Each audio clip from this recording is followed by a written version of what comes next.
கார்த்திக் ரேவதி சீரியலுடைய நாளைய எபிசோடுக்கான promo last episode எல்லாரும் பார்த்துருப்பீங்கன்னு நினைக்கிறேன். இருந்தாலும் என்ன நடந்தது அப்படின்றத ஷார்ட்டாகவே சொல்கிறேன். எபிசோடை பொறுத்த வரைக்கும் ரேவதியுடைய வருகைக்காக கார்த்தி ஆஃபீஸில் காத்துட்ருக்காரு. ரொம்ப நேரம் ஆகியும் ரேவதி வரல. என்னாச்சுன்னு மயில் வாகனத்துக்கு கால் பண்ணி கேட்கும்போது அத்தை இது மாதிரி ஒரு பர்த்டே ஃபங்க்ஷனுக்கு போயிருக்காங்க, ஃபோன் மறந்து வீட்டில் வச்சுட்டு போயிருக்காங்க, அதை கொடுத்துட்டு தான் ரேவதி ஆஃபீஸ்க்கு வருவா, கொஞ்சம் முன்ன பின்ன ஆகும் அப்படின்னு சொல்ல ஓகேன்னு சொல்லிட்டு ஃபோனை கட் பண்ணுறாரு. இன்னொரு பக்கம் சாமுண்டீஸ்வரி ரேவதி இவங்க 2 பேரும் மயக்கத்தில் இருக்காங்க. இவங்க 2 பேரையும் செங்க சூளையில் வச்சு எரிச்சிடலாம் அப்படின்ற முடிவில் தான் செங்க சூளைக்கு போகிறாங்க. போனதுக்கு அப்புறம் தான் சிவனாண்டிக்கு தெரியுது அது கார்த்தியுடைய செங்க சூளை அப்படின்ட்டு. செங்க சூளையில் நிறைய பேர் வேலை பார்த்துட்டு இருக்காங்க.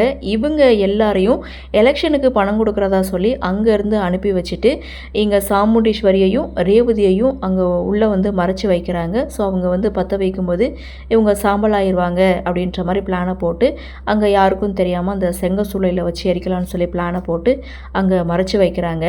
அப்போது அவங்களுக்கு ஹெல்ப் பண்ணுறவர் என்ன பண்ணுறாருனா அந்த ரேவதி கழுத்தில் இருக்கக்கூடிய கார்த்தி வாங்கி கொடுத்த செயினை எடுத்துக்கிறாரு. ஸோ இது மூலமாக தெரியுது இந்த செயினை வச்சு தான் கார்த்தி ரேவதியையும் ஈஸ்வரியும் கண்டுபிடிக்க போகிறாங்க அப்படின்ட்டு. ஸோ யாருக்கும் தெரியாமல் மறைச்சி வச்சுட்டு அங்கேருந்து கிளம்பிடுறாங்க. சிவனாண்டி என்ன பிளான் பண்ணுறாரு, இது கார்த்தியுடைய செங்க சூளை அப்படின்றதுனால இவங்க 2 பேரும் எரித்து சாம்பால் ஆக்குனது கார்த்தி தான் அப்படின்னு சொல்லி அவன் மேலே பழியை தூக்கி போட்டுடலான்னு இவங்க பிளானில் அங்கேருந்து கிளம்பிட்டாங்க. எலெக்ஷனுக்கு பணம் கொடுக்குறதா சொல்லி எல்லோரும் போயிட்டு திரும்ப செங்க சூளைக்கு வராங்க. ஸோ அந்த இடத்துல சாமி கும்பிட்டுட்டு பற்ற வைக்கும்போது தேங்காய் பார்த்திங்கன்னா சரியில்லாமல் இருக்குது. ஸோ இன்னொரு தேங்காய் வாங்கிட்டு உடைக்கலான்னு சொல்லி கொஞ்சம் தள்ளி போடுறாங்க. இன்னொரு பக்கம் ரேவதி ஆஃபீஸ்க்கு வரல அப்படின்ற விஷயத்த உடனே கார்த்தி மயில் வாகனத்துக்கு சொல்ல மயில் வாகனம் கார்த்தியை கூட்டிகிட்டு அந்த வீட்டுக்கு போகிறாங்க. அந்த அம்மா பர்த்டே ஃபங்க்ஷன் சொன்னாங்கல்ல அந்த அட்ரஸ்க்கு போய் பார்த்தா அங்கே ரேவதியுடைய கொலுசு மட்டும் கார்த்தி கைக்கு கிடைக்குது. அங்கே ஒருத்தர் வராரு, அந்த வீட்டை பற்றி விசாரிக்கிறாங்க. இந்த வீடு 10 வருஷமாக பூட்டி தான் இருக்குது அப்படின்னு சொன்னதும் 2 பேருமே செம ஷாக் ஆகிறாங்க. இதுக்கு காரணம் சிவனாண்டி முத்துவேலா தான் இருக்கணும் அப்படின்ற சந்தேகத்தோடு அங்கேருந்து கிளம்ப ஈஸ்வரி ரேவதி இவங்க 2 பேரும் காணும் அப்படின்ற விஷயத்த மயில் வாகனத்துக்கு சொல்கிறாங்க. மயில் வாகனம் சுவாதி அண்ட் ரோஹிணி கிட்ட சொல்ல இவங்க 2 பேரும் கொஞ்சம் பதட்டமாகறாங்க. இதை கேட்ட சூரியகலா இதுக்கு காரணம் அந்த கார்த்தியாக தான் இருக்கணும் அப்படின்னு சொல்ல கார்த்தியை பற்றி எங்களுக்கு நல்லாவே தெரியும், ஸோ அவர் இதை செய்திருக்க மாட்டார், அவர் இந்த குடும்பத்துக்கு நிறைய நல்லது பண்ணியிருக்காரு அப்படின்ற மாதிரி ராஜராஜன் பேச நாங்கள் அவரை பற்றி போலீஸில் கம்ப்ளைண்ட் கொடுக்க போகிறோன்னு சூரியகலாவும் மருதுவும் அங்கேருந்து கிளம்பிட்டாங்க.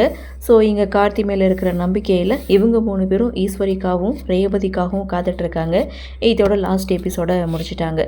சரி, ப்ரோமோ என்ன அப்படின்னு பார்த்தீங்கன்னா ரேவதியை கார்த்தி கண்டுபிடிச்சாரா இல்லையா அப்படின்னு பார்த்தா கார்த்தி என்ன பண்ணுறாரு, நேராக சிவனாண்டியை முன்னாடி போய் நிற்கிறாங்க.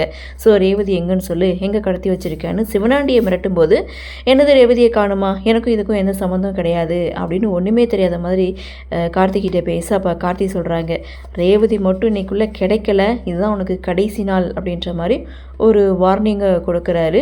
ஸோ அதையும் மீறி சிவனாண்டி நின்றுட்டுருக்காங்க. இதோட இந்த ப்ரொமோவையும் முடிச்சிட்டாங்க. அந்த எடுத்துகிட்டு போனால அந்த ரேவதியுடைய செயின், ஸோ அந்த செயினை வச்சு தான் இப்போது கார்த்தி ரேவதியை கண்டுபிடிக்க போகிறாரு அப்படின்றது என்னுடைய கருத்து. உங்களுடைய கருத்து என்ன, நீங்கள் என்ன நினைக்கிறீங்க அப்படின்றத வழக்கம் போல் கமெண்ட் செக்ஷனில் பதிவு பண்ணுங்கன்னு சொல்லி இந்த வீடியோவிலேருந்து விடைபெறுகிறேன். நன்றி, வணக்கம்.